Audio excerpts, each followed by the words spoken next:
Bom dia, meu nome é José Antônio Pérez Gediel, eu divido com a professora Adriana Correia, Espíndola Correia, a coordenação do grupo de pesquisa do Programa de Pós-Graduação em Direito da Universidade Federal do Paraná, esse grupo de nome Biotec, que é Biotecnologia, Direito e Sociedade, que existe desde o final dos anos 90 e que vem se transformando, vem se alterando, mas sempre com uma preocupação central, que é a discussão sobre o humano que pode ser percebido de vários ângulos pela ciência e que para o direito é tematizado, ou é percebido, ou é trabalhado como sujeito de direito de relações jurídicas, um sujeito imaginado pela modernidade com suas capacidades, com sua possibilidade de racionalidade e de tomada de decisões autônomas. Então, esse é o tema que desde sempre nos preocupou e que nós estamos desenvolvendo ao longo desses mais de 20 anos. E também a nossa preocupação com a questão do corpo, o corpo como aquilo que efetivamente é inescapável de todas essas, em meio a todas essas concepções, essas fabulações, como diria o professor Edelman, fabulações sobre o humano e sobre o direito, o corpo não tem como ser esquecido, mas o direito permanentemente o esqueceu, ou pelo menos tratou dele fragmentariamente. E a professora Adriana, logo a seguir, vai fazer uma fala mais consistente sobre essa relação da nossa pesquisa, mas eu queria inicialmente apresentar o nosso palestrante de hoje, o Gabriel Gualano de Godoy, que é doutor pela Universidade do Estado do Rio de Janeiro, mestre pela Universidade Federal do Paraná, pelo PPGD da Universidade Federal do Paraná, e que, desde a sua graduação, vem participando do nosso grupo de pesquisa e, no início dos anos 2000, e depois acabou fazendo o mestrado com uma dissertação que, à época, tinha um tema que depois foi, de certo modo, um pouco esquecido, que é o direito de não nascer, analisando um acórdão da Corte de Cassação francesa que tratava de um pedido de responsabilização civil de um jovem que tinha uma grave síndrome extremamente penosa, dolorosa, e que reclamava, então, a indenização pelo fato de não ter, a sua mãe não ter sido aconselhada de maneira mais forte pelos médicos a realizar o aborto, né? À época, então, do feto. E esse acórdão foi muito interessante, porque além do pedido de indenização, que é algo bastante inusitado, mas o mais importante para o campo teórico é que ele invocava um direito de não nascer. Tá? E a partir desse caso, nós começamos a trabalhar em conjunto, todo o grupo, a discutir esse acórdão, e o Gabriel elaborou essa dissertação, apresentou com êxito a sua dissertação de mestrado, mas em torno desse debate apareceram outras questões, como eu disse anteriormente, que se articulam com o tema do humano, do sujeito do direito, da questão da vida, da existência, da maneira como essas questões são trabalhadas em cada sociedade, mas, sobretudo, no Ocidente, naquilo que nós chamamos de modernidade, que é essa construção do capitalismo, não só como economia, mas de uma cultura do capitalismo, de uma ciência que se constrói para funcionar, fazer com que o mundo funcione nesse modo de organização das relações sociais. Então, é com muita alegria Gabriel, que nós te recebemos hoje, te acolhemos mais uma vez. Alegria, amizade, respeito, e acho que é uma oportunidade a gente dialogar de maneira mais organizada, em meio a tantas conversas, sobre questões teóricas, sobre o direito e sobre as suas novas e constantes preocupações. Então, passo a palavra para a professora Adriana Espíndola Corrêa, para uma breve alocução também. Bom dia, queria agradecer muitíssimo ao Gabriel por ter aceitado o nosso convite. Gabriel, que é um amigo de muitos anos, não vou dizer quantos, o Gidiel já disse praticamente. Então, acho que esse começo dos anos 2000, estamos aí com 20 anos, mais ou menos, de amizade. E de conversas, e que a gente tem também procurado, como disse o Gidiel, retomar conversas mais organizadas, digamos assim, dentro das nossas desorganizações mentais. Eu tenho pensado muito sobre esses temas que a gente vem trazendo aqui para o Biotech, e essa necessidade que o Gidiel e eu temos de, mais ou menos, localizá-los, né? Que eu sei que, num primeiro olhar, parece estranho que a gente esteja discutindo biotecnologia, direito e sociedade, vai discutir temas que vêm se repetindo, que são os temas do sujeito, da pessoa, de diferentes formas. Quer dizer, como é que a gente discute esse problema no direito, essa questão no direito de diferentes formas. Isso também é vinculado ao fato de que nós estamos com uma preocupação, por falta de uma palavra melhor, epistemológica, metodológica, sobre como abordar essas questões.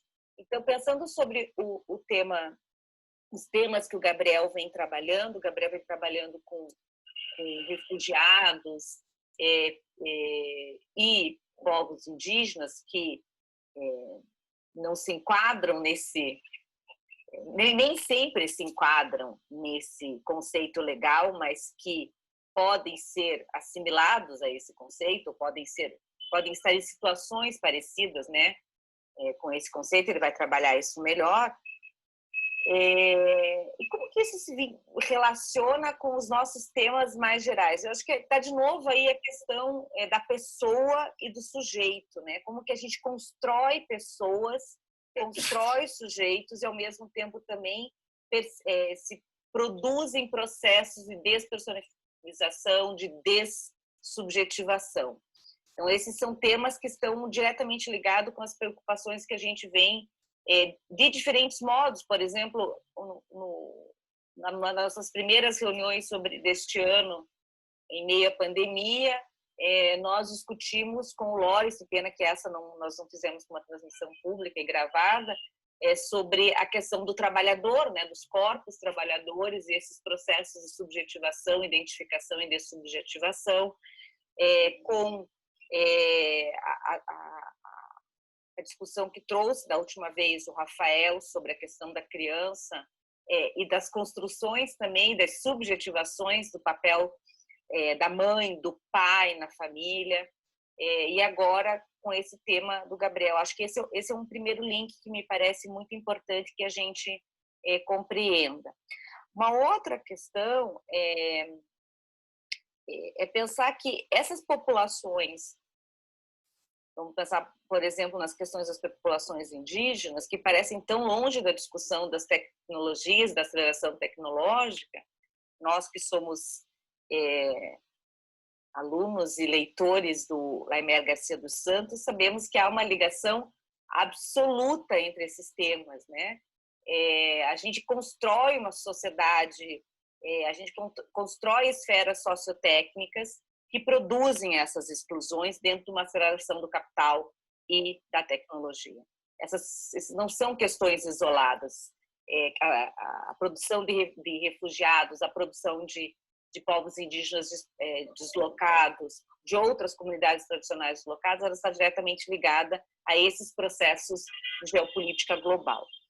E, por fim, acho que é uma conexão muito importante que eu comentava com o Gabriel antes de começar, que é a discussão mesmo de metodológica no sentido de como a gente vê o direito, como é que a gente percebe o direito, quais são as funções do direito, quais são as nossas chaves de análise, né?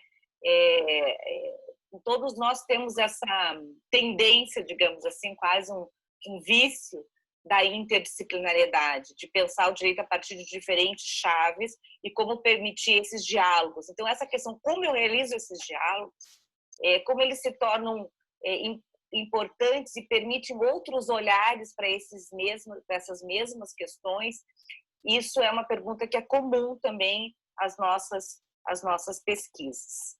Então, dito tudo isso, eu já encerro aqui e passo para o Gabriel, que é o que a gente veio para fazer hoje. Muito obrigado, muito bom dia a todas e todos. Queria saudar e agradecer o gentil convite do professor Gediel, professor titular da Universidade Federal do Paraná, a professora Adriana Correia, que são os coordenadores do Biotech, e dizer que é uma alegria imensa para mim estar aqui com vocês, né, tantos anos depois, voltando a um diálogo com esse grupo de pesquisa que foi fundamental para a minha formação, e me anima muito poder seguir essa interlocução acadêmica que nos une para além dos afetos, da amizade, que nunca se desfez com a distância e com as dificuldades, né, que o tempo político nos impõe. Então, eu queria saudar também, né, os demais pesquisadores, pesquisadoras, aqui meu irmão, professor Miguel, que está presente, e em nome dele, meus familiares que estão aqui, e amigos, amigas, pessoas queridas que se fizeram também participantes nessa conversa. O tema para abrir a conversa é hospitalidade selvagem, sujeitos, política e ética do encontro. Então, eu gostaria de situar esse campo de investigação como uma pesquisa que está em andamento. Estou hoje no pós-doutorado em Filosofia do Direito na Pontifícia Universidade Católica do Rio de Janeiro, sob orientação da professora Betânia Assi, que tem orientado algumas pessoas que buscam interlocução do direito com outras áreas do conhecimento, né? Então, eu faço parte aí de um grupo de pessoas que vem dessa trajetória de estudo de teoria crítica e teoria radical dentro da Universidade Federal do Paraná, que foi buscar interlocução em outros espaços acadêmicos, né? Como, por exemplo, a minha colega Carolina Santana, que também trabalhou lá no Rio de Janeiro, na PUC-Rio, com a Betânia, e trabalha com direito e antropologia, mas, no meu caso, faço uma interlocução mais vinculado com o debate com antropologia filosófica. Então, a ideia sobre hospitalidade selvagem é claramente uma referência, enfim, ao pensamento do Lévi-Strauss, né? Então, tem uma discussão sobre esse significante na obra do Lévi-Strauss que é importante recuperar e que eu acredito que se amplia no seu potencial de chave de leitura com os aportes do perspectivismo ameríndio e a leitura do Eduardo Viveiros de Castro, como alguém que recoloca e ressitua o Lévi-Strauss como o primeiro pós-estruturalista.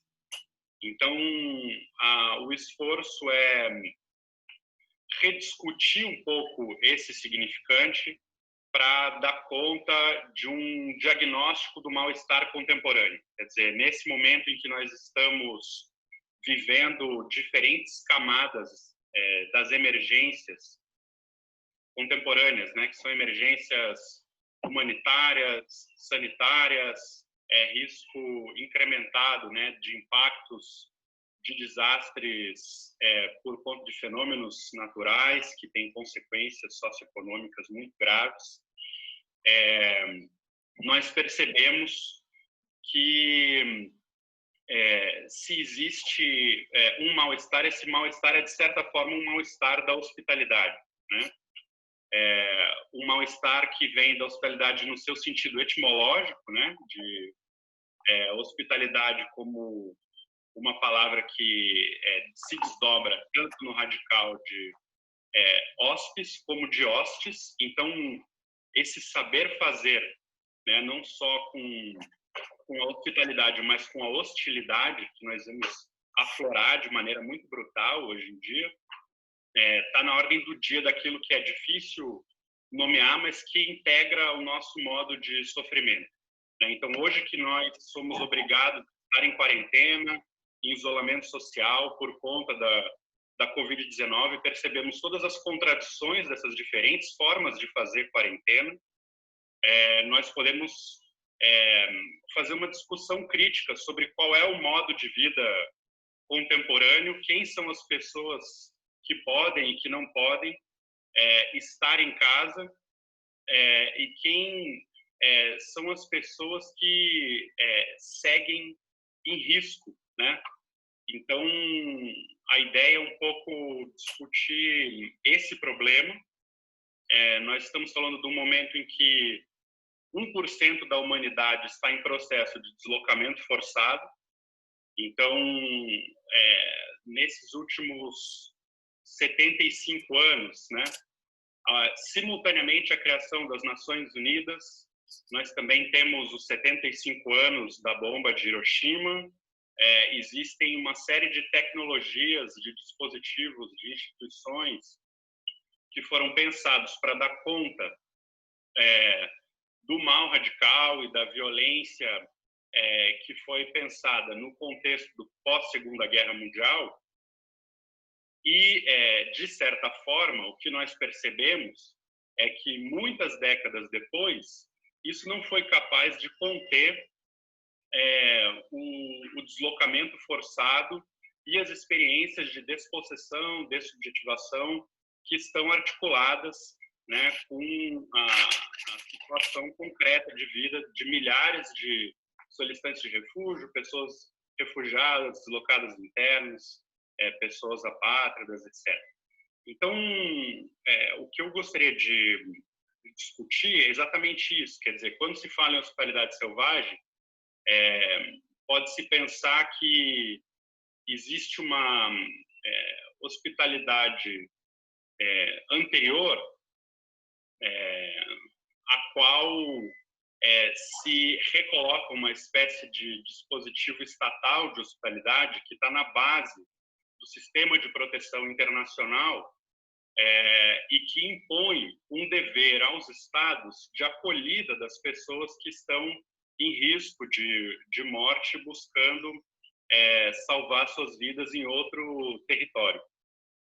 E o que eu gostaria de problematizar é justamente essa questão, para buscar um pouco um diálogo e uma ressonância com o que nós estamos escutando hoje, de trabalhos, reflexões, intervenções de indígenas que têm recolocado esse problema ao mostrar para nós que, nesse contexto em que nós vemos no Brasil, né, mais de 100 mil mortos e um risco de contágio crescente, uma situação dramática que não diz respeito só a essas pessoas que estão em posição de vulnerabilidade extrema, mas que fazem com que essa experiência, de certa forma, se aproxime cada vez mais de nós, né?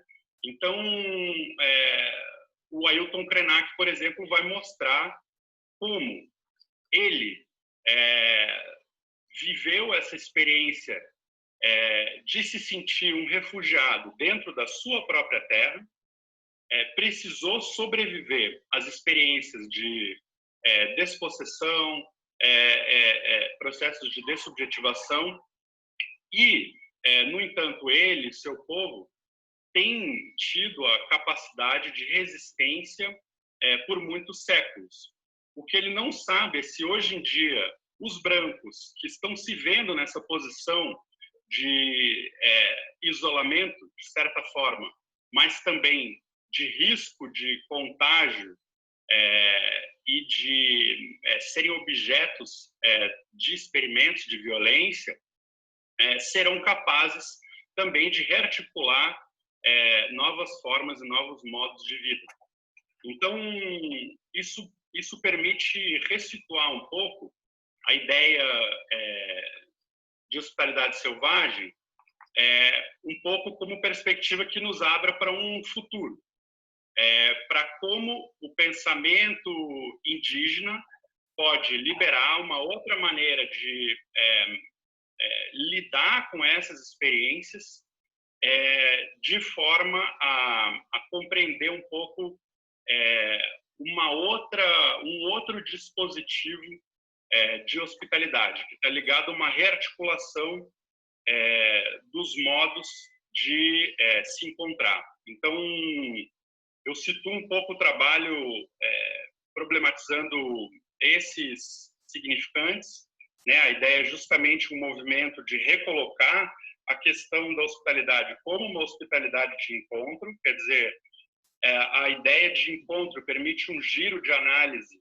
que desloca a perspectiva dos juristas, que é muitas vezes centrado nos estados, para um debate sobre os sujeitos concretos, né? Então, isso privilegia um olhar sobre esses processos de subjetivação e dessubjetivação, que muitas vezes fazem parte da linguagem jurídica e do direito como essa tecnologia discursiva que literalmente faz a diferença, né, entre quem pode e quem não pode ser reconhecido, em que termos se dá essa visibilidade, essa reconhecibilidade, né, e como politizar essa cena, porque afinal é dessa relação ou dessa não relação que se dará a própria forma jurídica da hospitalidade como direito de asilo, como reconhecimento da proteção internacional devida.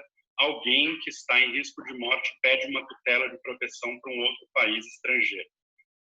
O segundo movimento é rediscutir um pouco o dispositivo de hospitalidade que está na base do direito internacional dos refugiados, a partir de uma crítica à performance identitária demandada como maneira de ter acesso a direitos. Então, existe uma categoria jurídica, né, que é a categoria jurídica de pessoa refugiada, em que, se nós lemos a Convenção de 1951, a própria Lei Brasileira de Proteção aos Refugiados, né, ela demanda que, para o indivíduo ser reconhecido como refugiado, exista a possibilidade de se comprovar o fundado temor de perseguição devido à raça, nacionalidade, religião, opinião política ou pertencimento a um determinado grupo social. E a maneira como isso é aplicado na prática é bastante interessante, e se nós fazemos uma análise somente da fundamentação abstrata, nós não vamos conseguir capturar as sutilezas dos processos de reconhecibilidade e irreconhecibilidade, onde se produz uma espécie de identidade do refugiado convencional que é preciso emular, imitar e de certa forma, traduzir uma performance que permita a identificação desse sujeito como um sujeito que sofre, um sujeito que teme, um sujeito que não pode retornar para o seu país de origem, mas que exige para essa performance um vocabulário, uma linguagem, num idioma que não são dominados por esse sujeito e que contrapõe a esse sujeito concreto e real um imaginário, um campo simbólico, né, que está ligado a uma ideia de vítima autêntica que nunca corresponde, né, ao que se apresenta diante de quem toma a decisão. Então, isso permite deslocar o raciocínio jurídico tradicional, né, que busca sempre integrar, fazer essa subsunção do fato à norma, para justamente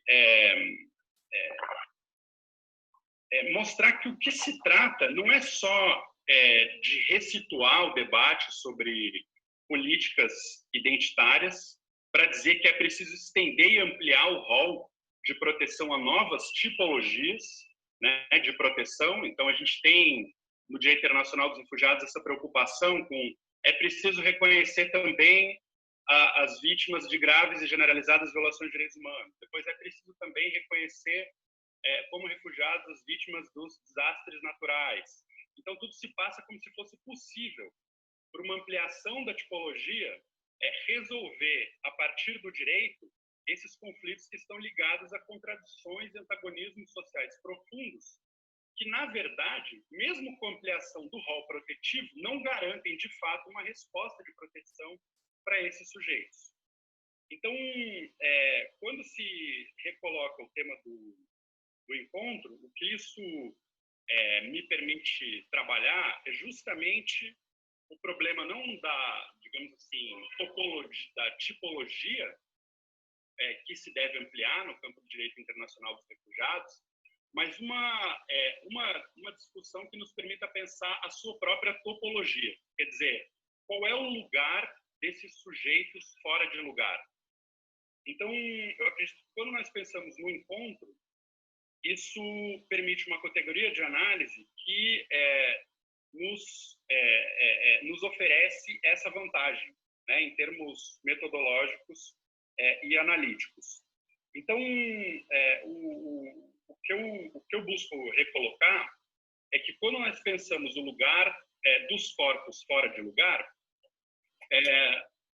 e nós nos atentamos um pouco para esse cenário de hoje, de uma sobreposição de diferentes camadas das emergências contemporâneas, nós percebemos que há, de certa forma, um sofrimento crescente, uma experiência de violência particularmente grave que se dirige contra as pessoas mais vulneráveis, que são as pessoas obrigadas a permanecer em fuga e, portanto, não podem ficar em casa, porque isso representa um risco de morte. Mas isso é particularmente mais grave quando nós percebemos que existem outras populações que já eram historicamente espoliadas, como são os povos originários, que se encontram também nessa posição análoga. Então, eu estudei no meu mestrado a situação de povos indígenas que habitam a fronteira entre Colômbia e Brasil. Tem vários povos diferentes, né? Tipuna, Banil, Apocal, etc. E que, por exemplo, por consequência do conflito armado interno na Colômbia, cruzavam a fronteira e buscavam proteção nas comunidades irmãs, né, dos seus parentes do lado brasileiro. Então, havia, de certa forma, um dispositivo não estatal de hospitalidade, que é a prática de acolhimento que está baseada na estrutura de parentesco desses povos. Mas existem outras experiências, como, por exemplo, a situação atual dos indígenas Warao, que saem do delta do Vale do Orinoco, na Venezuela. Então, são povos indígenas que não habitam a fronteira com o Brasil e que estão em experiência de deslocamento forçado por várias razões, desde o impacto de empreendimentos de desenvolvimento que alteraram as condições do seu território original, afetaram os rios, a agricultura, a possibilidade de colheita, coleta, etc., e os colocaram em situação de migração, primeiro dentro da Venezuela e depois transfronteiriça, e fazendo com que eles busquem outras alternativas em diferentes países, né? Inclusive o Brasil. Então, eu trabalhei com a chegada dos primeiros grupos Warao, que viajam em pequenos grupos separados e que hoje estão em diferentes estados da Amazônia brasileira, né, como Roraima, como Amazonas, Pará. E é muito interessante porque há um grande desentendimento e estranhamento da resposta estatal a esse processo de migração, que claramente não é uma migração voluntária, mas que é difícil de categorizar de acordo com os conceitos tradicionais, né, seja do direito internacional dos refugiados, direito internacional dos direitos humanos, dos diferentes dispositivos estatais de proteção específica a essas populações indígenas.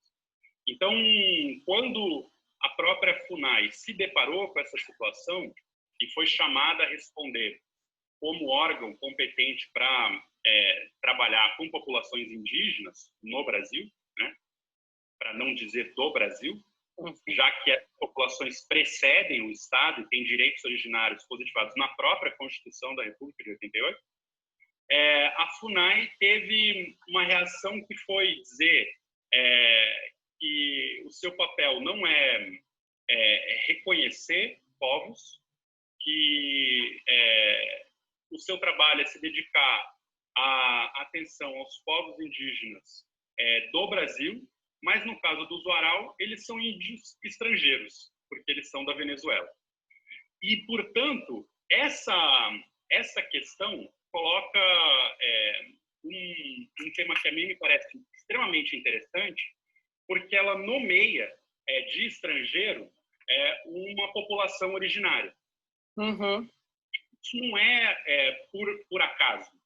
E isso não é algo que diz respeito ao nosso passado. Essa é, talvez, o sintoma da ordem do traumático, da emergência do nosso próprio Estado-nação.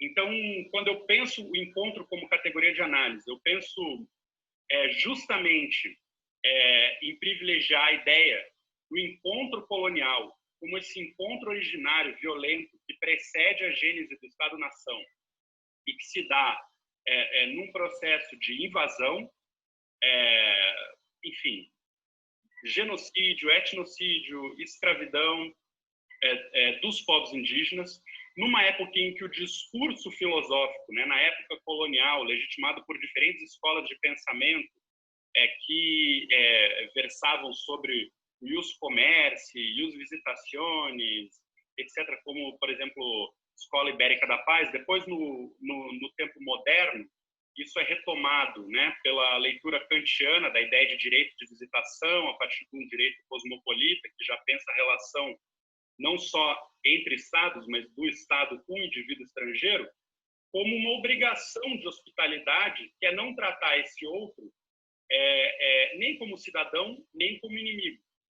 Mas o que esses pensamentos despolitizam, inviabilizam, é justamente a violência estrutural que está na base do processo de colonização, que persiste nas dinâmicas do próprio capitalismo, na forma como se faz troca com essas antigas colônias que perpetuam esses estados como meros produtores e fornecedores de matéria-prima, que seria preciso desenvolver, e isso traz uma consequência enorme para a sua própria população originária, que seria preciso, então, assim como foi feito com os demais povos, como os povos negros escravizados que foram trazidos pelo Atlântico, que fossem dessubjetivados, perdessem seu nome, perdessem sua cultura, seu laço com a sua religião, com a sua terra originária, etc. Então, se nós podemos pensar esse evento do encontro colonial como um encontro traumático, há algo da ordem daquilo que, por não ser simbolizado, retorna no real. Então, há uma espécie de retorno do recalcado que nós podemos perceber com essa situação do usuário, hoje em dia, que nos mostra o seguinte: de certa forma, a própria estrangeiridade antecede a experiência da identidade.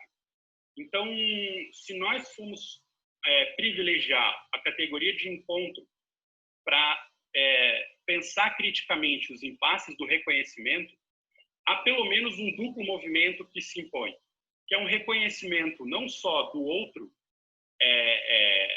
que está diante de mim, né, e que se coloca na posição de alguém que pede passagem, que pede proteção, que, por exemplo, pede refúgio, como mais de 4.000 araus têm pedido refúgio ao Estado brasileiro, então recolocando um problema de outra forma, o que não acontecia com os Ticuna, que saiu em função do conflito interno armado na Colômbia, tem acontecido com muitos Warao, que têm optado pedir refúgio ao Estado brasileiro. E, portanto, tem obrigado as autoridades brasileiras a se pronunciarem sobre esse tema também dentro das categorias de direito internacional dos refugiados. Isso coloca um problema particularmente interessante, porque atualiza a experiência dos povos indígenas de serem como que refugiados coloniais, porque foram povos que, para sobreviverem, tiveram que buscar estratégias de isolamento e distanciamento em relação aos brancos e ao próprio Estado, como perspectiva de construção de um futuro para eles. E, hoje em dia, esse cenário retorna, e retorna de outras maneiras, e, portanto, também se desdobra em novas estratégias.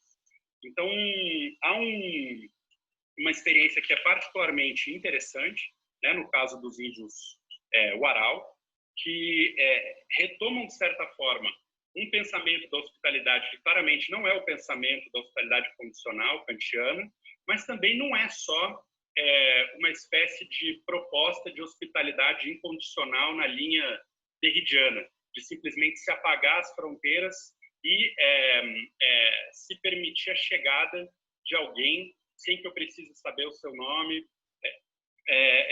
porque a hospitalidade não deve impor nenhuma condição. Então, há uma problematização a partir de certa forma, prática de diferentes formas de se construir ou de se propor, né, a hospitalidade selvagem, que me interessam, e que, no caso dos Warao, tem vários elementos que as etnografias em andamento apontam, como a ideia de que, apesar de eles serem percebidos, né, por muitos venezuelanos ou brasileiros como mendigos, né, há vários estudos etnográficos que apontam para a relação deles como povos coletores e a relação deles com o dinheiro como outra forma de fazer coleta, né, na dinâmica do capitalismo contemporâneo, e outras formas de se agenciar com a natureza, de conceber as relações que envolvem também o extra-humano.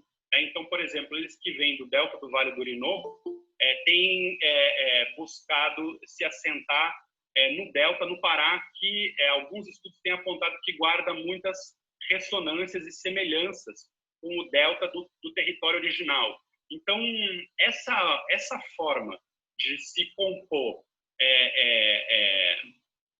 em aliança entre indígenas, não indígenas, a maneira de se encontrar e de entrar em agenciamento, né, sujeitos, ideias, coisas, e o mundo extra-humano, como, por exemplo, um rio, né, um delta, fazem parte do pensamento selvagem, do pensamento genérico humano, né, que não é uma categoria que diminui, ao contrário, como mostra o Lévi-Strauss, é algo que eleva o pensamento a esse campo da realidade sensível e que se diferencia do pensamento ocidental, que privilegia a abstração. Então, a ideia de discutir a hospitalidade selvagem, os sujeitos, a política e a ética do encontro é justamente para recolocar esses corpos como elemento central desse encontro material, uma espécie desse materialismo do encontro como metodologia e categoria de análise privilegiada. Esses sujeitos como pensados pelo direito internacional dos refugiados, como corpos fora de lugar, como dotados, na verdade, de uma outra forma de colocar o problema do reconhecimento. Então, portanto, a gente pode pensar os povos indígenas não somente como o familiarmente estranho do Estado, na chave do Unheimlichkeit, né? Pensando o texto do Freud, o estranho, né? Ou o infamiliar, ou familiarmente estranho, quer dizer, na base da nossa identidade, aquilo que integra quem nós somos e que é a verdade de nós mesmos, é algo sobre o qual não se pode falar, que é impossível de traduzir em palavras, e, no entanto, é aquilo que nos marca e nos constitui. Então, a própria ideia de Brasil, né, ou do Estado brasileiro, vem um pouco desse trauma que, de certa forma, retorna, e é preciso, portanto, politizar a situação desses sujeitos que são reduzidos a corpos fora de lugar. E, de outra forma, é importante pensar a ideia de ética do encontro, porque se nós podemos pensar a ética como esse modo de relação com o outro, é exatamente a relação que se cultiva com o estrangeiro dentro de si que vai marcar a resposta ao estrangeiro diante de si. Então, essa é a minha tese. Quer dizer, a relação com o infamiliar que está na base de cada sujeito aparece também nas relações sociais do nosso próprio Estado-nação, e é o não saber fazer com a possibilidade de vida dos povos originários, a possibilidade de outros modos de vida em aliança com esses povos, de forma que nos permita a construir futuros possíveis, que nos coloca na situação em que nós nos encontramos hoje. E é possível que tanto os refugiados como os povos indígenas nos ofereçam uma perspectiva de futuro, porque talvez eles representem melhor aqueles sujeitos que foram capazes de, diante da perda do seu mundo, reconstruírem o seu corpo em um novo território, um novo lugar. Então, há, de certa forma, algo que articula a experiência de sofrimento e de luta, tanto de pessoas refugiadas quanto de povos indígenas, que está ligado a essa experiência limite do limite e a sua ultrapassagem. Então, eu acredito que isso pode nos levar para uma outra perspectiva sobre o que é fazer corpo social, sobre o que é construir alianças, para conseguir fazer a vida perseverar para além de um fim do mundo. Se hoje em dia, apesar da desaceleração imposta pelo coronavírus, nós percebemos que o mundo podia parar, segue sendo mais difícil imaginar o fim do capitalismo que o fim do mundo. Então, acho que a vantagem da antropologia filosófica é que ela nos permite elaborar uma especulação a partir do pensamento do outro, né, e do discurso do próprio observado sobre essa experiência. Então, acho que o que o Davi Kopenawa tem aportado, o que o Ailton Krenak nos traz como reflexão, são ferramentas urgentes para a nossa própria sobrevivência hoje. É isso. Obrigado. Muito obrigado, Gabriel. Eu acho que nós vamos abrir para uma rodada de perguntas. Inicialmente, eu quero dizer que é muito interessante a gente pensar nos futuros, como você disse, né? Então, pensar que há possibilidade de se pensar o mundo, de se reconstruir o mundo em outras bases, embora a gente saiba que o direito, na verdade, é um instrumento incrível de impedir, né, esse diálogo. Na medida que ele classifica, que ele coloca nomes que opera o Estado e a própria sociedade acaba assimilando, introjetando todo esse arcabouço jurídico, inclusive nos roubando as palavras, né? Como nós podemos dizer para uma pessoa do povo Auá qual é a sua categoria, né?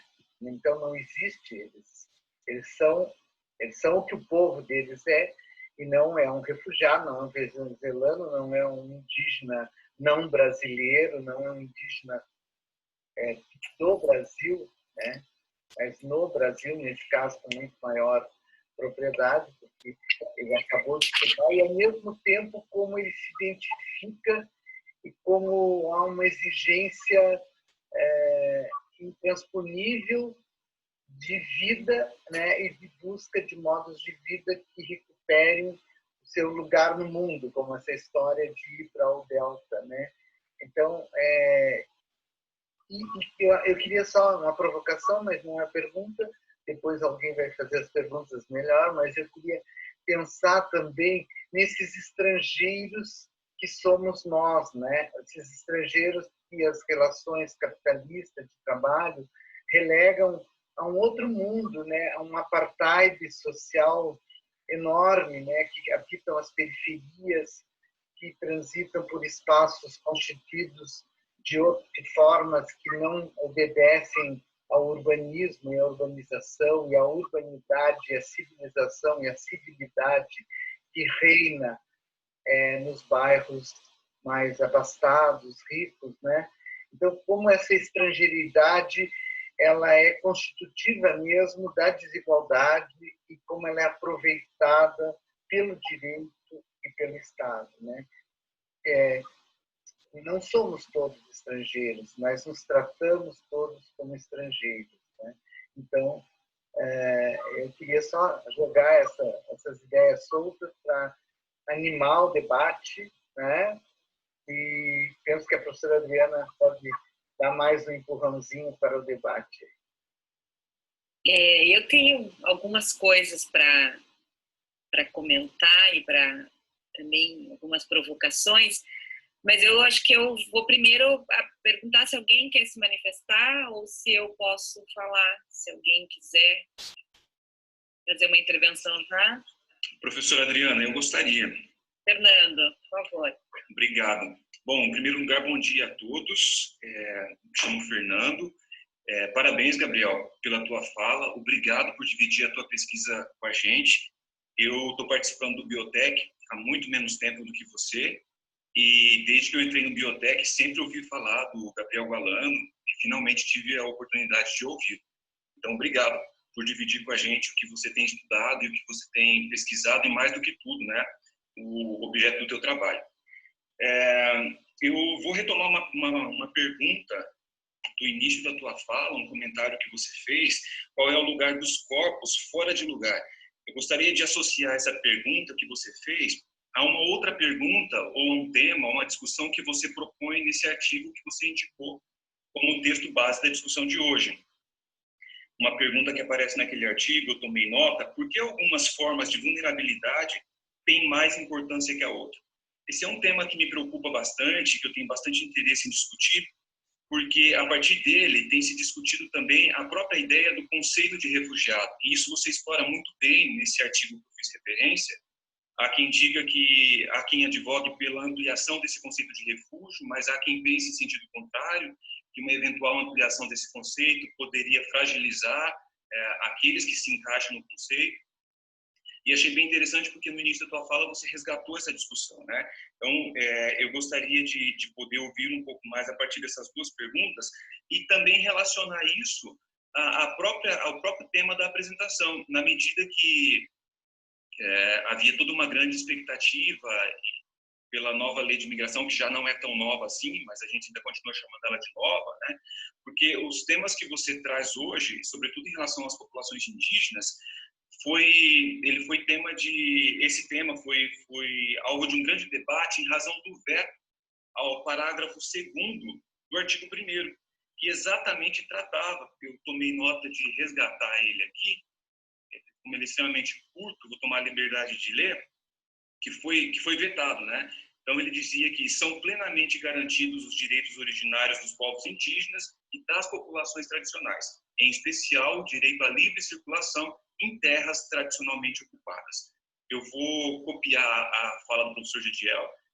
Não é exatamente uma pergunta isso aqui, mesmo porque ela ficou um pouco confusa, né? Mas são temas que me provocam um pouco e que depois, ao longo das outras perguntas, se você pudesse retomar ou comentar o que você pensa sobre isso, né? Sobretudo essa ideia de algumas formas de vulnerabilidade serem mais prestigiadas do que outras, quando o que está em discussão é o Instituto do Refúgio. Obrigado.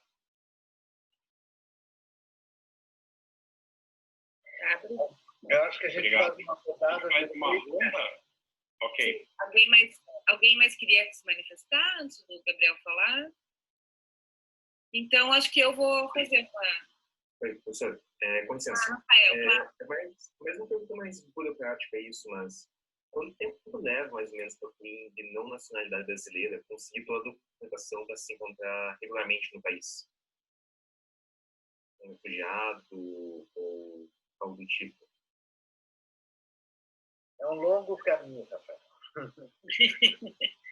É porque ano passado, na NTJ, eu e mais alguns colegas participamos daquele projeto de hospitalidade e comumente aparecia alguém que não tinha toda a documentação e tinha uma dificuldade com português ainda, faltavam documentos, tanto brasileiros quanto documentos do país de origem. Isso dificultava para a gente, para poder auxiliar a pessoa a fazer aquele vestibular para imigrantes que estavam tentando voltar a estudar na universidade, entende? Tem mais por causa disso, dúvida.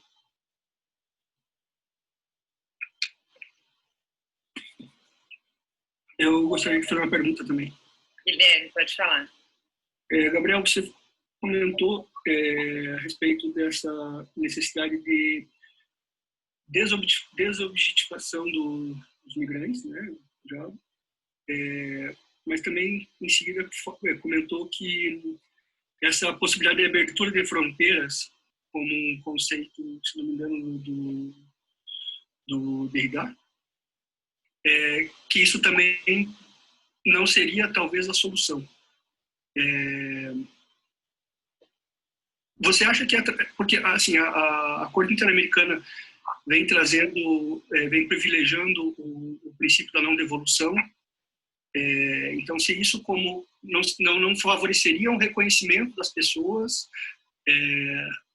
através dessa abertura, vamos dizer assim, indiscriminada de fronteiras, na medida em que ela favorece o reconhecimento de direitos.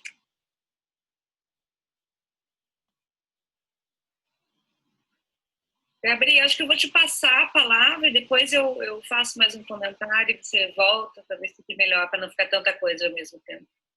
Tá bom, obrigado. Bom, queria agradecer as questões do professor Gidiel, do Fernando, do Rafael e do Guilherme.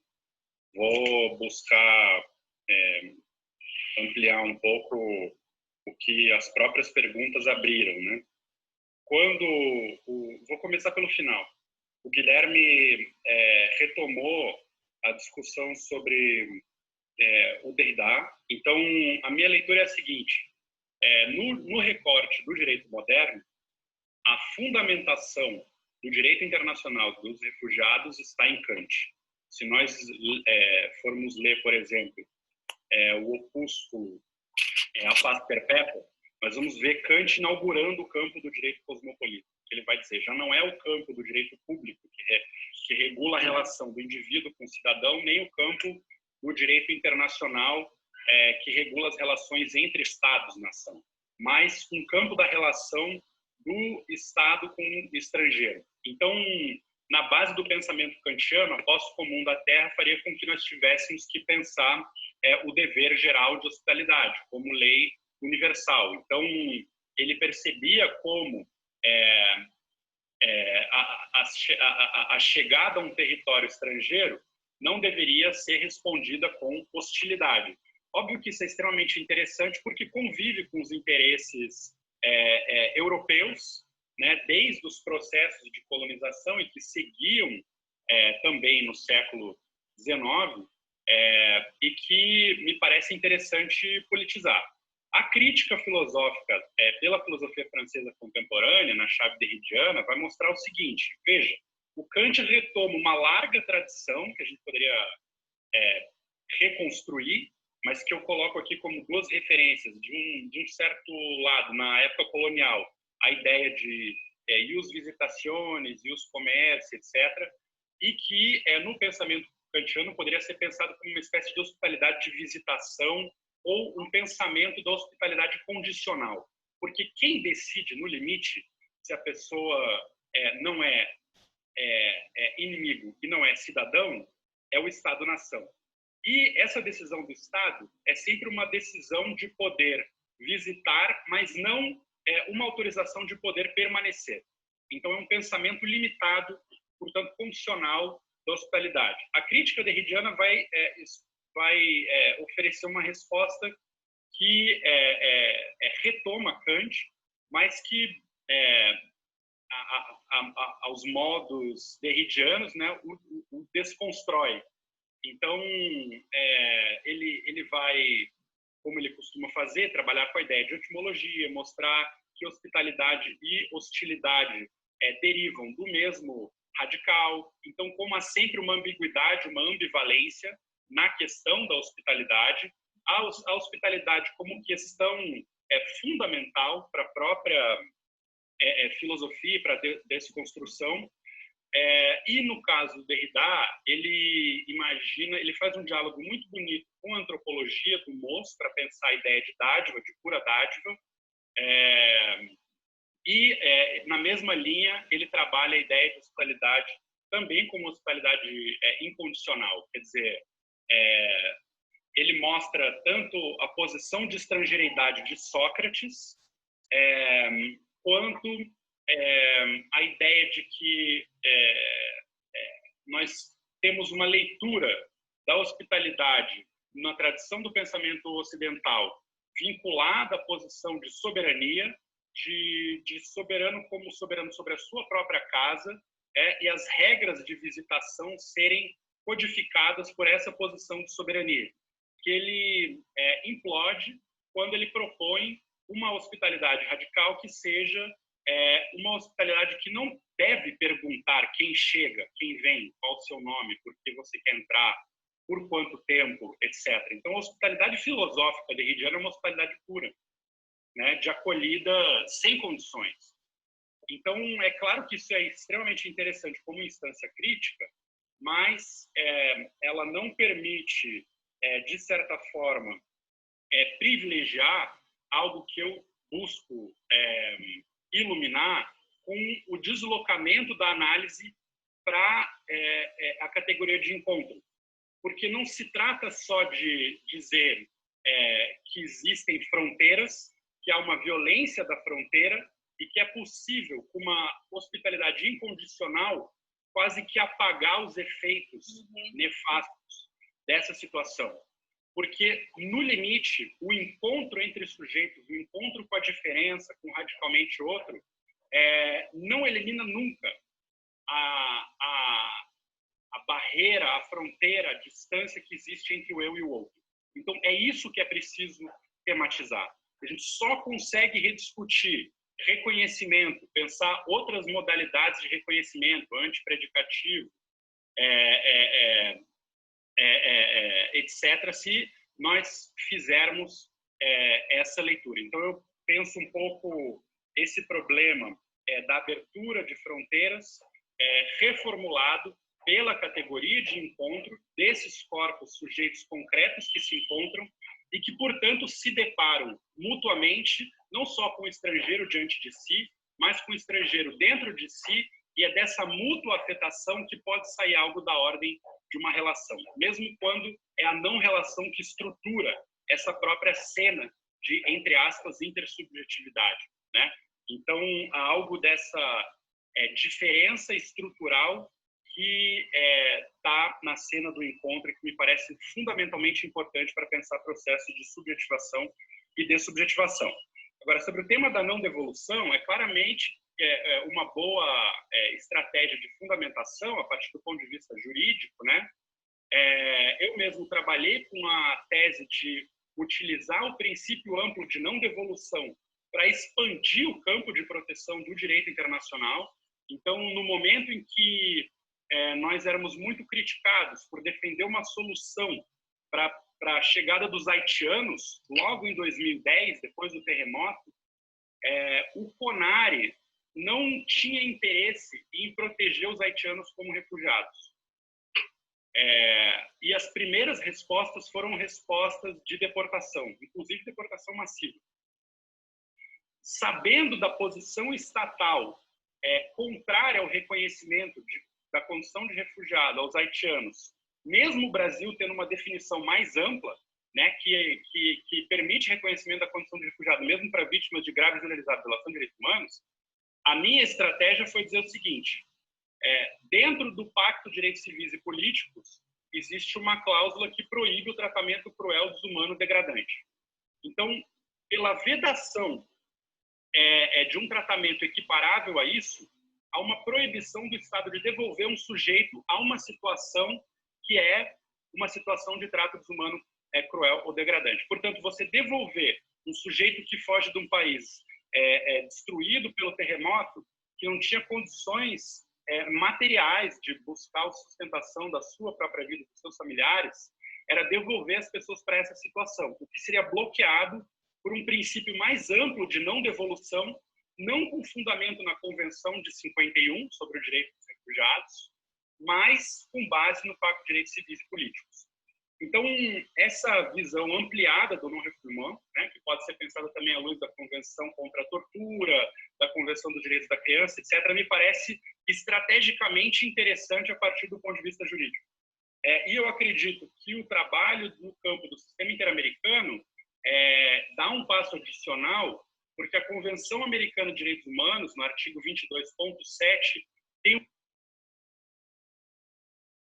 tem um nível de obrigação aos Estados parte do tratado que é mais robusto.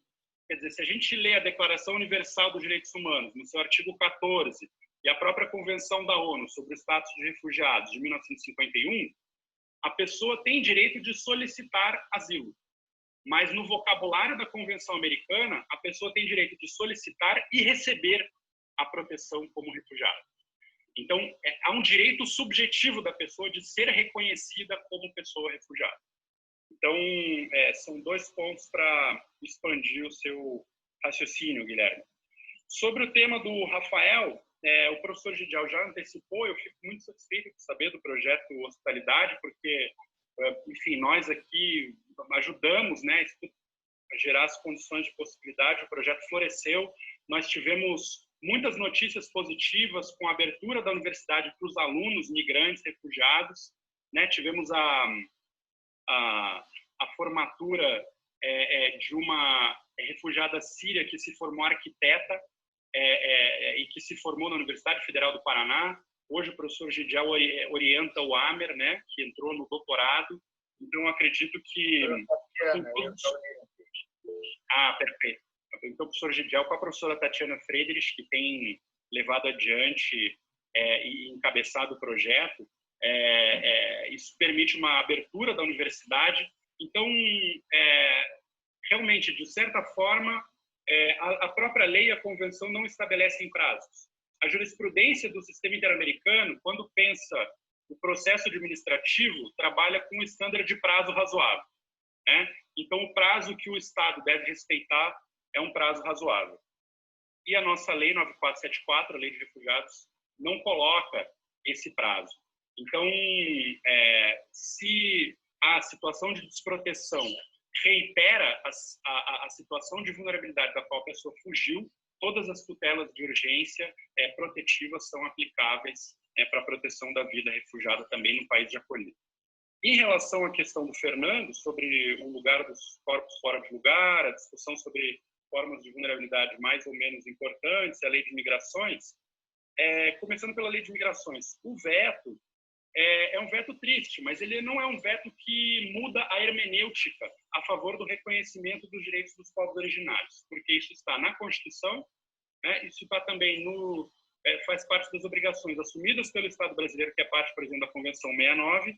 Então, essa interpretação ela não dependeria da lei, da nova lei de migrações, mas esse veto ele é sintomático da posição atual, né, do próprio governo, que é um governo que busca quase que esse passo final, né, de um movimento de genocídio e etnocídios que está na base da emergência do próprio Brasil como Estado-nação e que, de certa forma, não cessa de retornar, a menos que nós saibamos fazer alguma coisa com isso. É isso que eu estou tentando dizer. Justamente para reiterar que essa posição de vulnerabilidade não é só uma posição de vulnerabilidade do outro, mas ela também nos toca, para articular com a questão do professor Gidiel. Quer dizer, Os corpos fora de lugar não são só os corpos que encarnam a posição típica de exclusão, mas elas nos lembram que sempre que nós formos à luta para nos insurgir contra o lugar em que os nossos corpos são colocados pelo poder, haverá uma reação que vai ser de domesticação, né, disciplina ou expulsão. Então, há sempre, de certa forma, essa lembrança, né, da resposta de violência dos Estados diante da insurgência dos sujeitos que buscam ultrapassar o lugar no qual eles são postos. Então, esse movimento de ultrapassagem do limite, né, então, ele é não só uma experiência do limite, mas uma experiência limite do limite da sua ultrapassagem. Portanto, eu acredito que a solução não está em discutir tipologia de direito internacional dos direitos humanos ou dos refugiados, mas justamente a partir do diálogo com a filosofia, com a antropologia, com a psicanálise, rediscutir a questão da própria topologia como elemento para recolocar uma crítica aos processos de subjetivação e dessubjetivação. Nós sabemos muito bem o que isso significa quando nós olhamos, como o professor Gideon mencionou, para a situação das pessoas mais pobres, marginalizadas, que estão nas favelas. Nós vimos recentemente a imagem, né, do policial com o joelho no pescoço de uma senhora. Quer dizer, essa realidade que despertou tanta solidariedade em relação ao movimento estadunidense do Black Lives Matter, ela é curiosa porque isso é o dia a dia do Brasil, né? Um país que tem um nível de vítimas da violência policial muito maior do que o dos Estados Unidos e que normalizou não só a violência nas comunidades, nas favelas, mas que tem o seu próprio exército, a sua própria polícia militar como atores que muitas vezes tratam o próprio povo como inimigo interno privilegiado. Então, se nós pensarmos o que foi o esforço de movimento pró-multilateralismo e não indiferença da política externa anterior, e o que isso resultou, digamos assim, em termos de legitimação da entrada de forças militares e de segurança como atores anti-povo, nós temos uma dimensão muito clara do que ser um corpo reconduzido ao seu lugar ou a resposta que se dá aos corpos que ousam se colocar como fora do lugar. Então, eu acho que existem várias articulações possíveis, né? Eu acho que o Brasil viveu o momento do ame-o ou deixe-os, então nós sentimos isso na pele da nossa história recente com a redemocratização. Essa é uma dimensão desses estrangeiros que somos nós, e isso retorna com o silenciamento e a destruição da educação, da universidade pública, da cultura brasileira. Não é à toa que esses movimentos de resistência encarnam o alvo privilegiado da hostilidade contra outras formas de vida e novos modos de vida. Obrigada, Gabi. Eu vou aproveitar, então, e vou retomar a partir exatamente daí. Quando você falava sobre essa categorização dos índios estrangeiros, né, a resposta da FUNAI a dizer, bom, esses são estrangeiros, né, isso não é problema nosso, me lembrei de como isso arraigado dentro da nossa cultura, e especificamente da nossa cultura institucional, política, jurídica, a ponto de, no julgamento da Raposa Serra do Sol, no corpo da decisão, o relator sentiu necessidade de escrever talvez 2 ou 3 páginas sobre esse tema, sobre a importância de dizer que o povo é o povo brasileiro e que não há índios ticuna ou guarani ou Yanomami. Não há povo Yanomami, não há povo ticuna, não há povo varal, não há povo guarani, há povo brasileiro. E existem e ele faz questão de usar a expressão índio brasileiro. Eu acho que isso é um outro reforço simbólico, né? Assim como é o veto mencionado pelo Fernando, dessa demarcação da violência da fronteira. E aí me parece que essa constatação que você faz na tua pesquisa, essa verificação, né? Esse olhar para a violência institucional, política e do direito como tecnologia discursiva, ao categorizar e excluir, ela te coloca uma questão, para voltar para os nossos temas, né? Uma questão que é, ao mesmo tempo, analítica, metodológica e epistemológica, porque te faz pensar o direito também na fronteira do direito, né? Das violências da própria fronteira, das fronteiras estabelecidas pelo direito. E aí a gente volta a pensar que as respostas dentro de uma metodologia tradicional de análise, que são a metodologia das tipologias, o direito trabalha com classificação, digamos, o Edelman, né, dizia que a nossa função principal como jurista é a classificação, a qualificação, e a gente precisa pensar, então, quais são os efeitos de poder, quais são os efeitos políticos dessas classificações. E ao identificar, então, esses limites dessa metodologia, me parece, e é isso que eu queria colocar como ponto de discussão, que você opta por uma outra, quer dizer, então você procura uma linha de fuga dessa metodologia a partir dessa categoria do encontro. Eu estou falando isso porque eu acho que é interessante para nós, pesquisadores, pensar como é que a gente vai construindo essa metodologia de acordo com, não com uma coisa prévia, né? O Danilo falou muito disso na apresentação dele, não com uma coisa prévia, mas algo que se impõe pela realidade do tema, né? Quer dizer,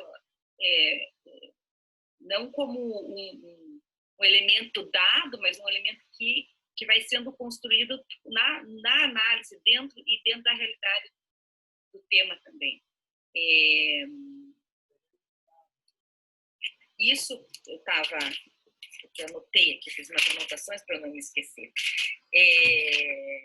Exatamente pensando, então, nessa necessidade de pensar o direito, né, repensar o próprio direito. Quer dizer, e para fazer isso, faz também numa intersecção de fronteira, que é pensar essas possibilidades de uma análise interdisciplinar. Só que eu acho que a gente vai além ainda disso, né? Quando você se coloca essas questões, me parece que a gente está também discutindo um passo, digamos, a mais, que é pensar o próprio humano.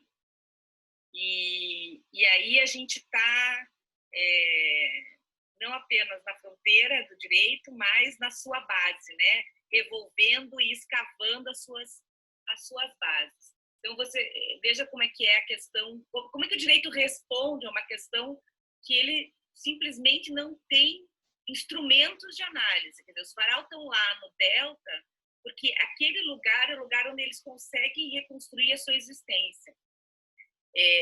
A partir de perspectivas que não têm nada a ver com a relação utilitarista que nós temos com os nossos lugares. E para isso, você usou, né, o mundo humano e o extra-humano, e isso me lembrou do Gediel falar de como nos roubam as palavras, né? Porque essa própria divisão entre o humano e o extra-humano, o além do humano, isso tudo a gente fazendo esse esforço para não usar a palavra natureza, que é uma palavra tipicamente ocidental e que nos remete para fora, que nos expulsa para fora dela. Então, se a gente está pensando o sujeito na sua radicalidade, né? Porque a gente está pensando o humano para além dessas categorias jurídicas, né? E para além das nossas palavras ocidentais. Enfim, foi essas coisas que você falou que eu fiquei pensando e que eu queria que você comentasse, um pouco a partir dessa exigência, digamos assim, mais do que uma escolha, uma exigência metodológica para abordar um tema que se coloca como de fronteira na fronteira. Né? Perfeito. Essa aí vai sozinha, né? Porque foi grande. Obrigado, Ada. Estamos juntos. eu acho que tem várias camadas aí para me aliar, né, nessa reflexão que você dividiu conosco e para concordar contigo e tentar também oferecer algo, né?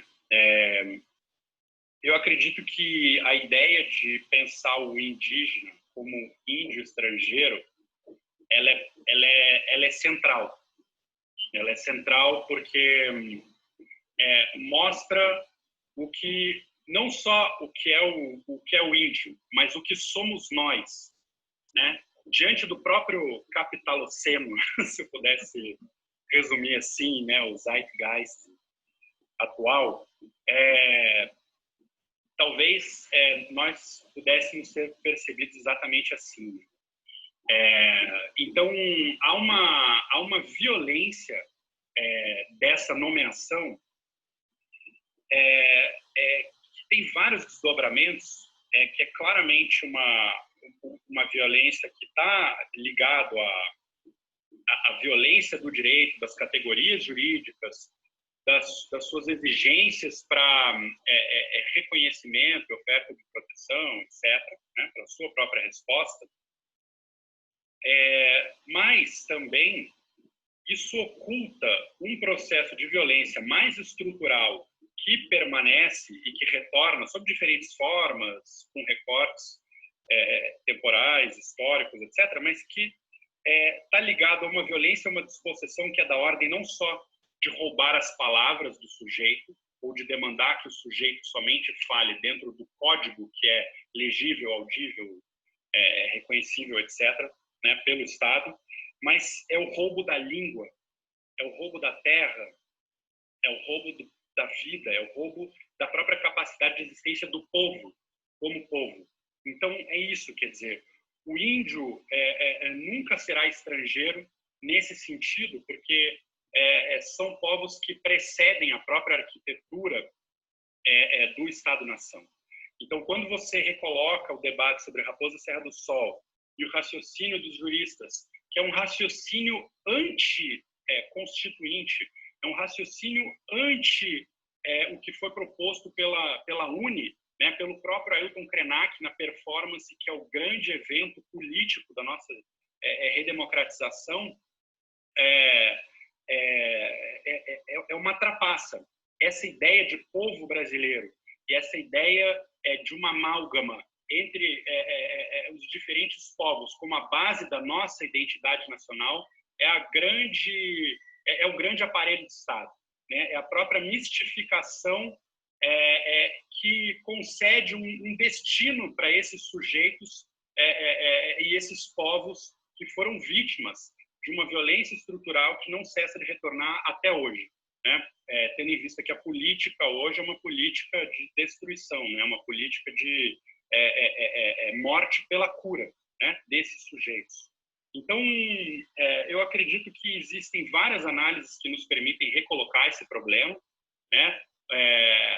Existe uma leitura por parte dos juristas, das juristas aqui no Brasil, de inspiração no pensamento liberal norte-americano, de discussão sobre quem é o povo, quem é o nosso povo, e também, portanto, como governar para esse povo. Inspirado na ideia da ideia de um governo of the people, by the people, for the people, e a gente sempre fica na dúvida, né, quem é esse povo.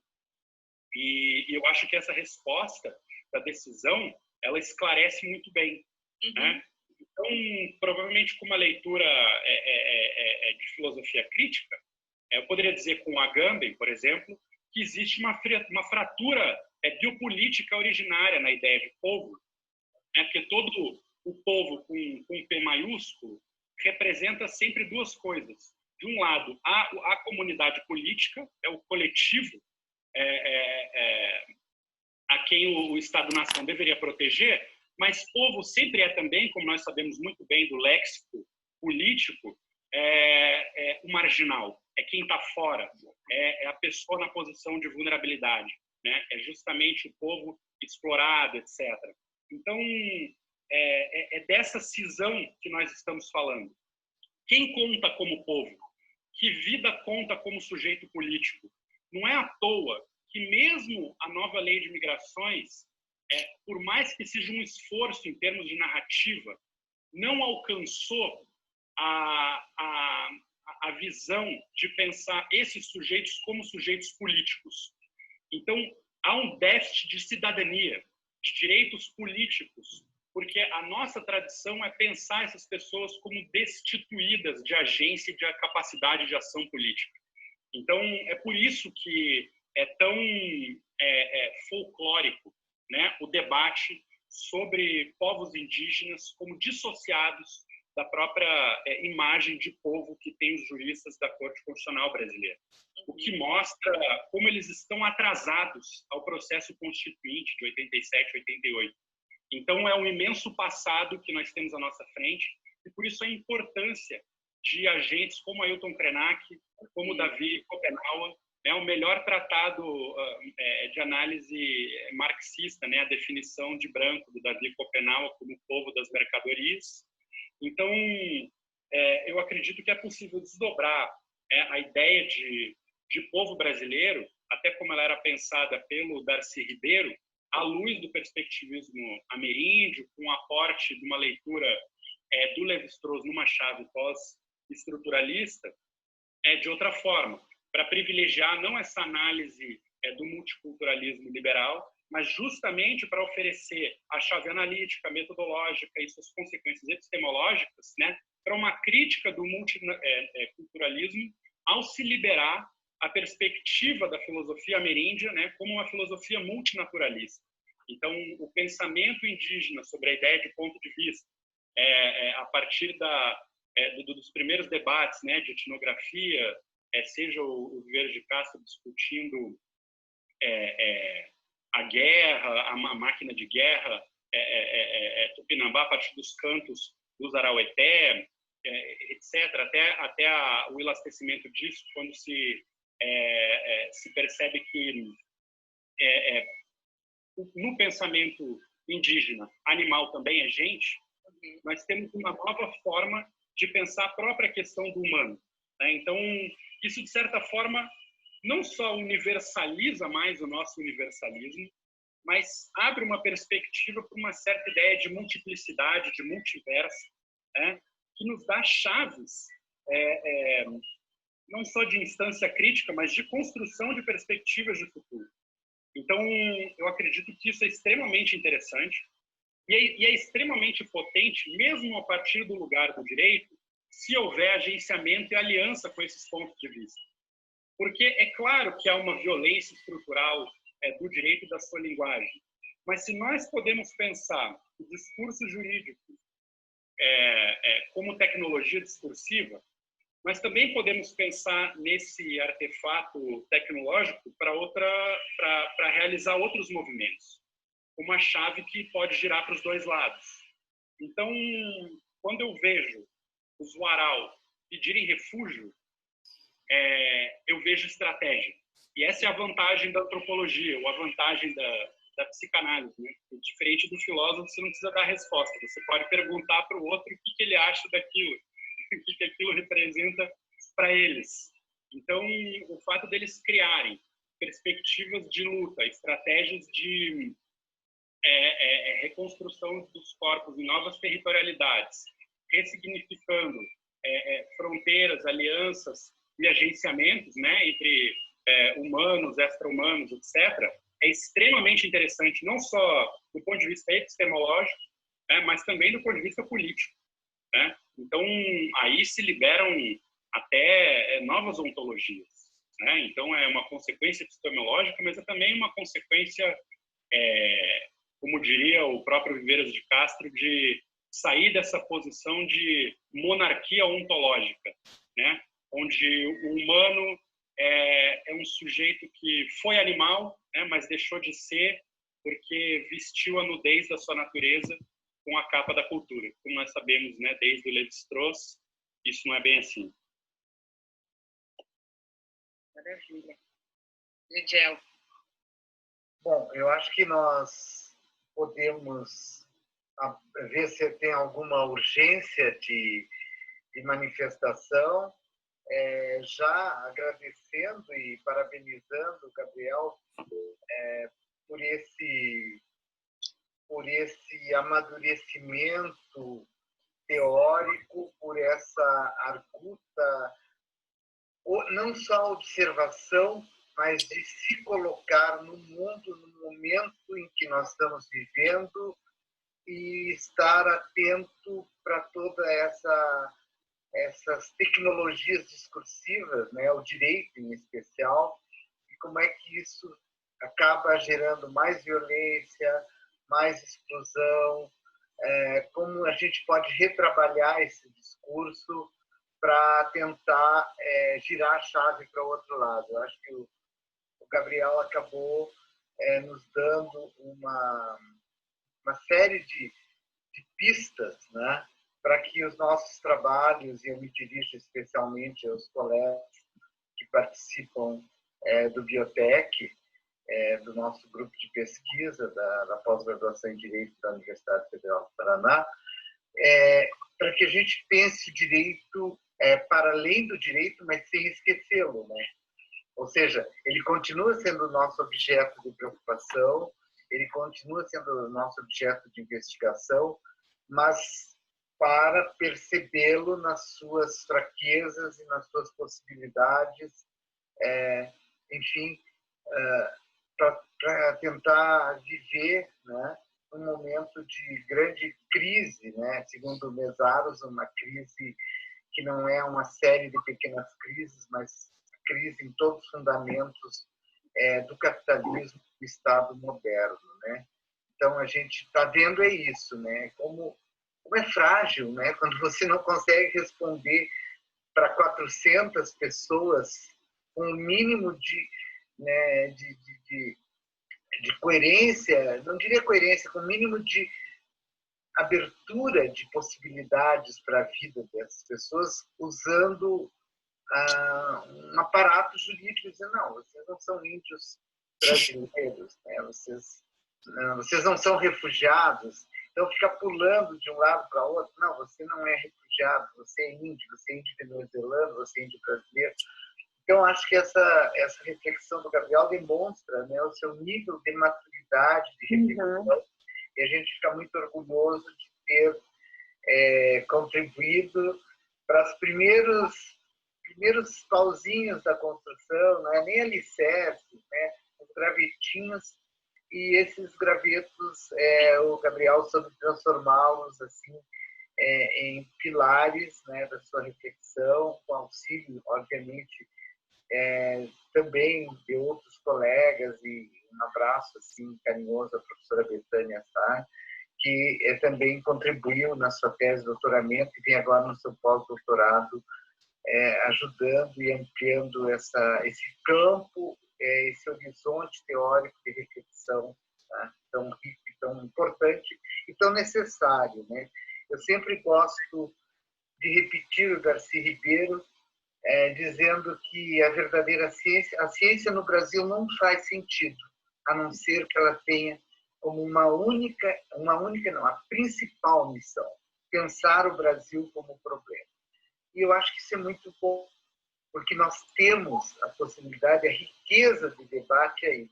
O Brasil e todos os países colonizados são um campo de reflexão importantíssimo, porque nós estamos falando de um processo de violência, de conquista pela guerra, mas não só pela guerra. E eu gostei dessa ideia de um retorno. Nós estamos sempre retornando, mas escondendo que nós estamos retornando, né? No início da década de 70, de 80, saiu uma revista chamada Retrato do Brasil, e eu guardei durante longos anos. Depois eu me desfiz, dei para alguém.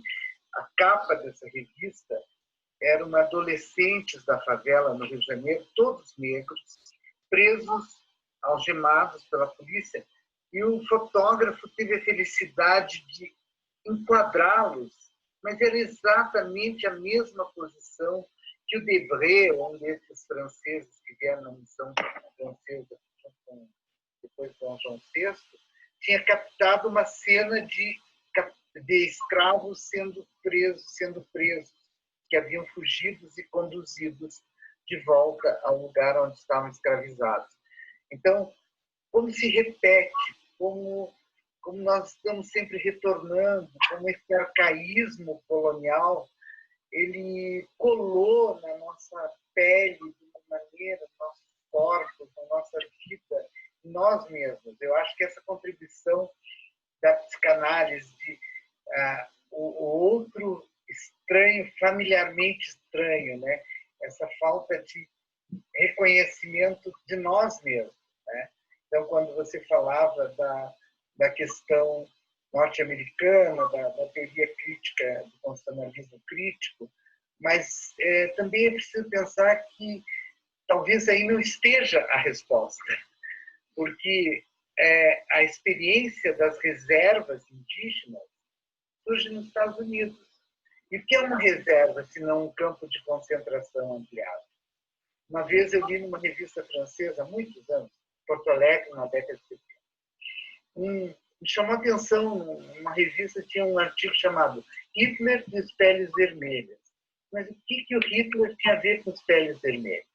E a ideia era a ideia de campo de concentração e de reserva indígena, né?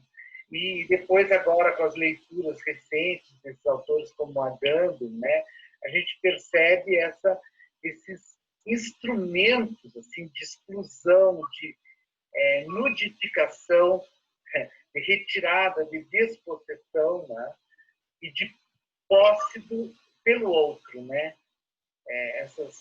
Essas conquistas que possuem não só a terra, as riquezas, as pessoas que são escravizadas, mas a língua, a cultura, né? Essa despossessão que não tem fim e essas resistências que nos permitem ter saídas para nós mesmos, porque afinal nós também somos vítimas dessas violências, nós também nos constituímos por frente delas, né? Então, acho muito importante a sua reflexão, Gabriel. Fico muito feliz de lhe ver à distância, de lhe escutar, de aprender com você. Sempre chega o momento que a gente aprende com esses estudantes, né? Eu estou aprendendo muito agora. Eu estou num momento que meus antigos estudantes, alunos, orientando, estão me ensinando mais do que eu posso ensinar. Eu fico feliz com isso, porque afinal já posso, né, ficar confortavelmente aprendendo com vocês, mas não sem inquietação, porque as suas ideias me causam grande inquietação. Eu estou no conforto da alegria, mas, por outro lado, saio com muitas inquietações. E esse eu acho que é o nosso trabalho. Transmitir, tentar trabalhar com essas inquietações com outros jovens pesquisadores, com colegas, e isso é o nosso trabalho cotidiano.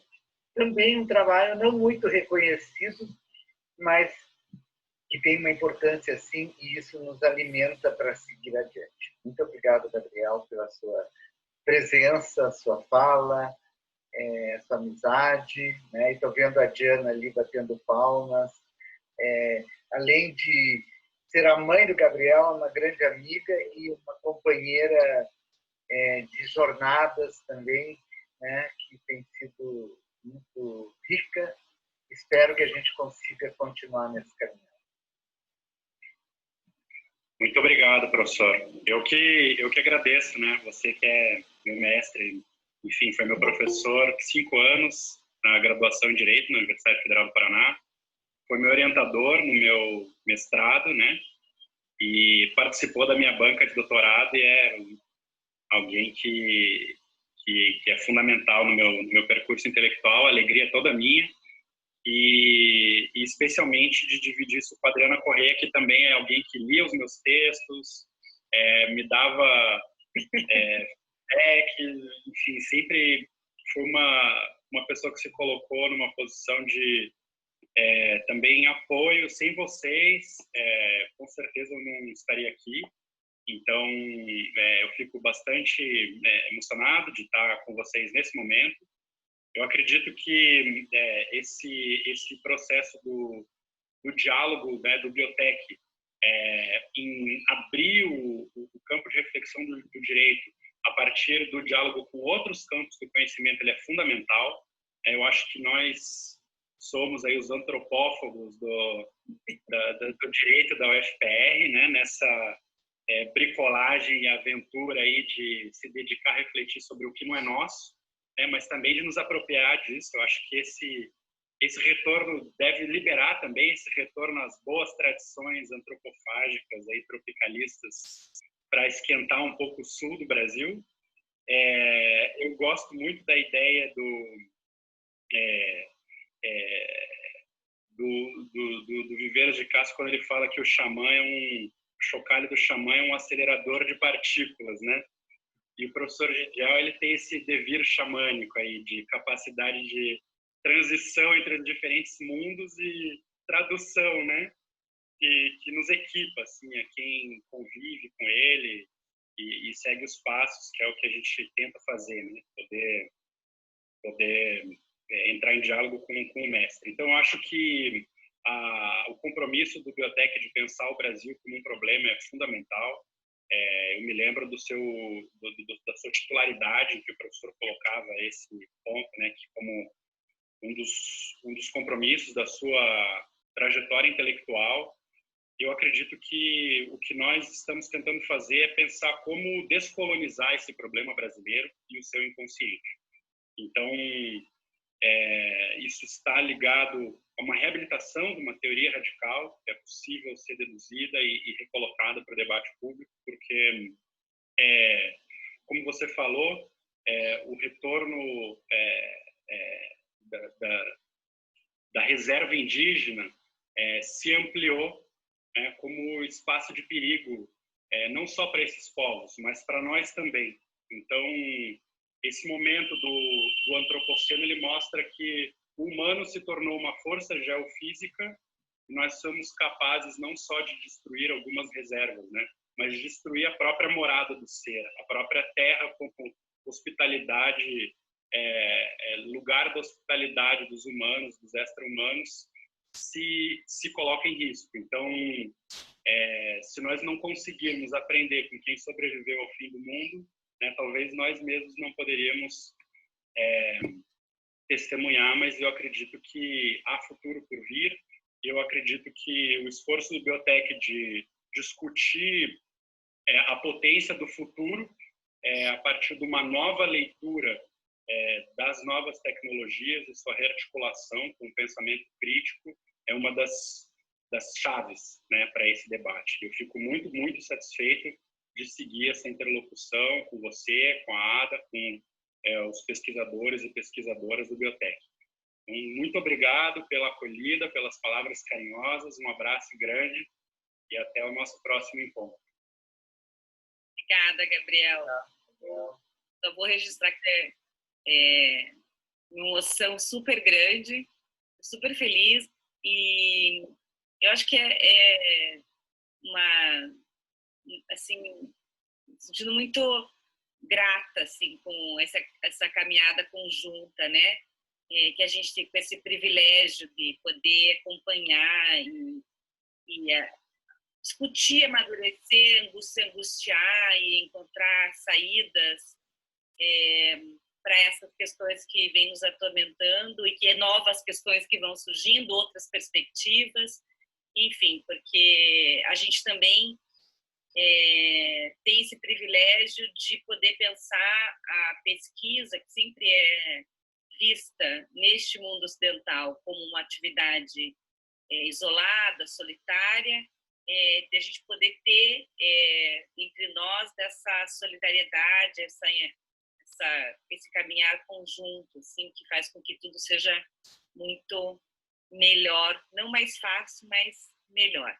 Então, obrigada e a gente vê na próxima. É a reemissão. Obrigada, Alice. Pode encerrar. Grande abraço. Um abraço.